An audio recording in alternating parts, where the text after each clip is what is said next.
Hello everyone, welcome to the Crypto Intel channel. Today we will find out what will happen to the Kaspa coin in the coming days and what the key push will be. Before we start the video, I'd like to ask you to subscribe to the channel, like this video, and click the bell icon so you can always stay up to date on what's happening in the market.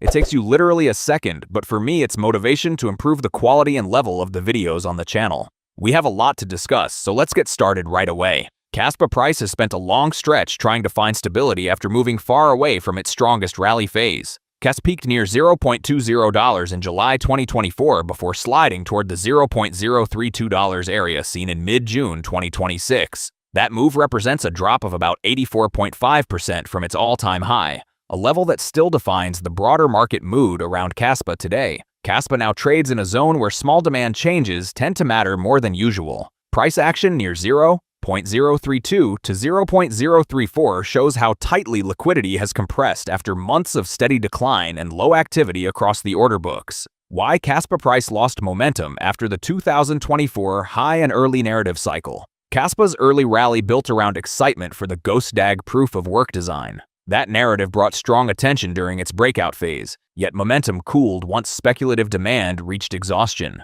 Capital then rotated into newer themes across the crypto market, leaving Kaspa with fewer short-term catalysts. Market structure also played a role in the decline. Kaspa launched with no venture capital allocation, which created a fair launch environment. Early miners accumulated large holdings at very low cost. Heavy distribution near the top created supply pressure that outweighed fresh demand once enthusiasm faded. Kaspa price weakness also links to wider liquidity conditions. Bitcoin volatility cycles often reduce appetite for higher beta assets like KAS.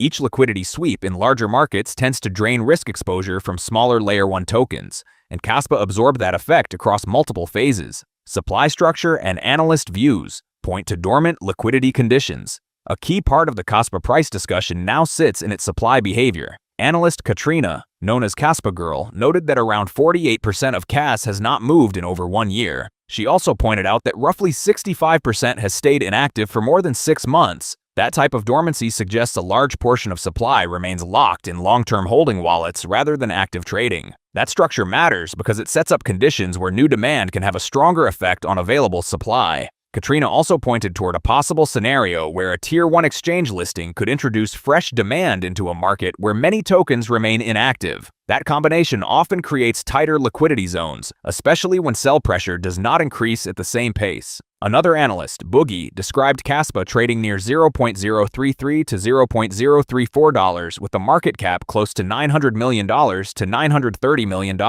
The update also showed a 24-hour range of roughly 2% to 5% gains and a 7-day move between 4% and 13% recovery from consolidation. Kaspa price action also stayed within a narrow range around $0.030 to $0.035 while testing resistance near $0.034 to $0.036. A look at Kaspa price around $0.033 to $0.034 shows a market in compression rather than expansion. Boogie noted that price has been testing moving averages while resistance builds near $0.034 to $0.036. That zone has become a short-term reference point for traders tracking momentum changes. Toccata upgrade and how it could trigger a Kaspa price supply squeeze. A Toccata hard fork is expected to go live on the Kaspa mainnet in June 2026, and it is designed to introduce structural changes that could influence supply behavior over time. This upgrade does not burn tokens. It changes how KAS moves across applications and how much of it remains available for trading. Channel 1 focuses on L1 covenants and the Silverscript compiler. These tools are expected to allow developers to create programmable transaction conditions directly on Kaspa. Users would be able to lock KAS inside vaults, escrow systems, and time-based contracts. Tokens placed inside these structures would leave active circulation since they cannot be traded while locked. Channel 2 involves KRC20 assets and DeFi expansion. Kaspa is expected to support native tokens and decentralized finance applications once the upgrade is fully active. Liquidity pools would require KAS deposits as collateral. Those deposits would remain inside smart contracts, reducing the amount of KAS available on exchanges and tightening circulating liquidity.